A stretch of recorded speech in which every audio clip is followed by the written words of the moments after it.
दोस्तों, पिछले एक साल से भारत और रूस के रिश्ते काफी विवादित रहे और भारत जब से क्वाड का मेंबर बना तब से ये मतभेद और भी बढ़ते चले गए। रूस की तरफ से अब से ऐसे ऐसे फैसले लिए जा रहे हैं जिन्हें वो कभी भारत और रूस के बीच चली आ रही दोस्ती के कारण लेने से कतराता था। जी हाँ दोस्तों, यहाँ मैं बात कर रहा हूँ रूस और पाकिस्तान के बीच बढ़ते डिप्लोमेटिक रिलेशंस की। दरअसल भारत सरकार ने जब से यूरोपियन देशों की ओर रुख किया है, तब से रूस भी पाकिस्तान के साथ अपने सैन्य संबंधों को एक नई दिशा देने के रुख पर लगा हुआ है। ये बात हम सभी को पता है कि भारत ने यूरोपियन देशों की ओर रुख इसलिए किया ताकि चीन पर रोक लगाई जा सके। इस मामले में भारत की मदद रूस तो किसी भी तरह से नहीं कर रहा, बल्कि वो खुद चीन की गोदी में जा बैठा है और अब रूस पाकिस्तान को सैन्य मदद करके भारत की परेशानियां और भी बढ़ा रहा है।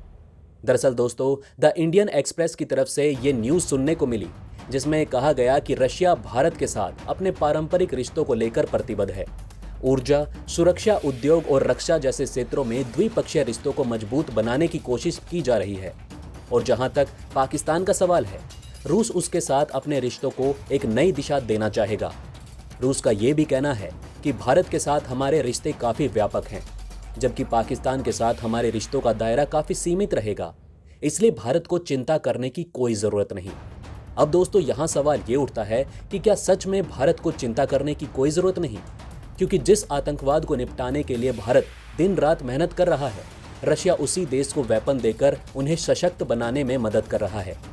रूस यहाँ पाकिस्तान के साथ डिप्लोमेटिक रिलेशन बढ़ाना चाहता है, फिर उसे हथियार बेचकर पैसे भी कमाना चाहता है। वैसे दोस्तों, ये तो बताने की जरूरत नहीं कि रशिया और अमेरिका जो भी सैन्य हथियार पाकिस्तान को बेचेंगे, वो उसका इस्तेमाल भारत के खिलाफ ही करेगा। तो दोस्तों, यहाँ सवाल ये भी उठता है कि क्या अमेरिका और रूस जानबूझकर ऐसा करते हैं ताकि पाकिस्तान को काउंटर करने के लिए भारत भी उनसे बड़े पैमाने पर हथियारों की खरीदारी करे। अब दोस्तों, भारत की भी ये मजबूरी है कि आज की तारीख में हमारे पास जितने भी हथियार हैं, उनमें से 60% हथियार तो रशियन ओरिजिन के ही हैं और इनकी मेंटेनेंस, सर्विसिंग और रिप्लेसमेंट के लिए हमें रूस के पास ही जाना पड़ता है। हालांकि आत्मनिर्भर भारत मुहिम के तहत भारत इस निर्भरता को कम करने की कोशिश जरूर कर रहा है, फिर भी हम रूस को एकाएक छोड़ नहीं सकते। रूस ये बात जानता है, इसलिए वो अपने विदेश मंत्रियों को भारत भेज रहा है, हमें मनाने की कोशिश कर रहा है। वहीं दोस्तों, S-400 की डिलीवरी को लेकर रूस ने फिलहाल कोई डेट नहीं दी, बस इतना कहा कि इस साल के नवंबर महीने से भारत को S-400 मिलने शुरू हो जाएंगे। क्वाड को लेकर भी रूस ने वही स्टेटमेंट जारी की जो वो हमेशा से देता आ रहा है कि भारत उस संगठन का सक्रिय सदस्य है जो हिंद प्रशांत क्षेत्र में नई रणनीति लागू करने जा रहा है, जो कि कतई ठीक नहीं। खैर दोस्तों, रूस कुछ भी कहे, पर क्या आज की तारीख में रूस को भारत का सबसे भरोसेमंद दोस्त कहा जा सकता है या फिर नहीं? हमें अपने विचार कमेंट करके जरूर बताएं। वहीं दोस्तों, जैसा कि हमने आपको पहले भी बताया है कि इजराइल ने अटैक किया है ईरान की न्यूक्लियर फैसिलिटी पर, जो कि नतांज में स्थित थी, और ये बहुत ही ज्यादा बड़ा अटैक था। इजराइल की तरफ से इसमें जो सेंट्रीफ्यूज थे, जो कि बहुत ही इंपॉर्टेंट कंपोनेंट होते हैं न्यूक्लियर हथियार बनाने के लिए, उन्हें भारी नुकसान पहुंचाया था।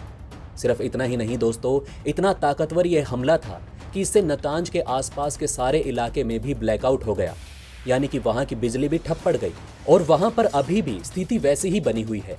3 दिनों से स्थिति सुधरी नहीं है, अभी भी वहां पर ब्लैकआउट छाया हुआ है।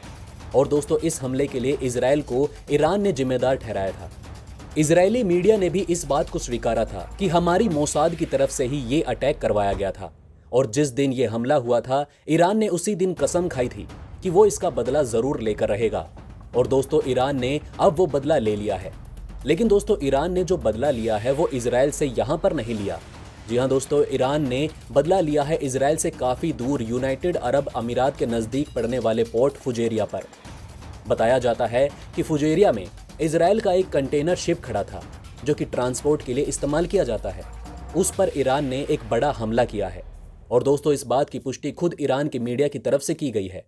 ईरानी मीडिया की तरफ से बताया गया कि फुजेरिया में एक इजरायली कंटेनर शिप खड़ा था जिस पर एक मिसाइल अटैक किया गया है। और यहाँ तक कि दोस्तों, ईरानी मीडिया की तरफ से इस शिप का नंबर भी बताया गया है।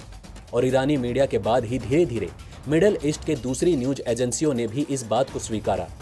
दोस्तों, आपको बता दें कि यहाँ तक कि इजरायली मीडिया भी काफ़ी हद तक चुप रहा, लेकिन जब ये बात पूरी तरह से फैल गई तब उन्होंने भी स्वीकारा। हालांकि दोस्तों यहाँ सबसे मजेदार बात यह हुई कि इजराइल ने अपना नाम नहीं स्वीकारा। इस हमले में उन्होंने सिर्फ इतना बताया कि एक कंटेनर शिप था जिस पर हमला किया गया है।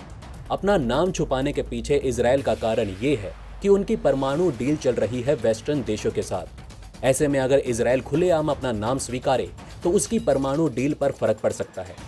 लेकिन उन्हें इजराइल को कुछ ना कुछ संदेश जरूर भेजना था, तो ईरान ने अब इजराइल को यह संदेश भेज दिया है कि आपके बहुत सारे शिप हमारे आसपास से गुजरते हैं और हम उन्हें निशाना बना सकते हैं।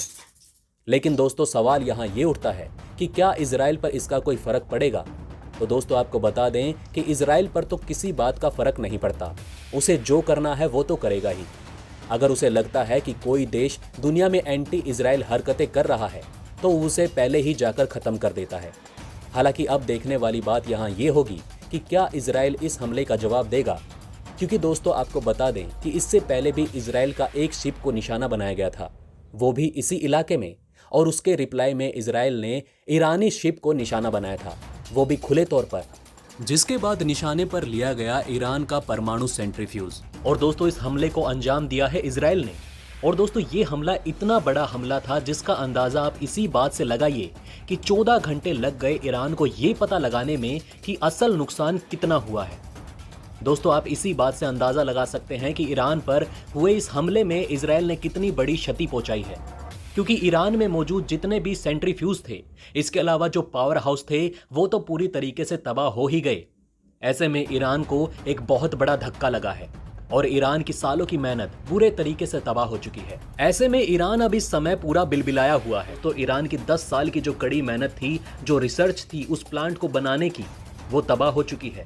इसके अलावा ईरान आज उस स्थिति में है कि अगर उसे फिर से इस प्लांट को चालू करना है तो उसे 9 महीने का समय लगेगा दोबारा से सेंट्रीफ्यूज को बनाने में, और फिर यूरेनियम की शुद्धता पर काम करना शुरू कर पाएगा। हालांकि दोस्तों इन सब में एक और चीज निकलकर सामने आ रही है।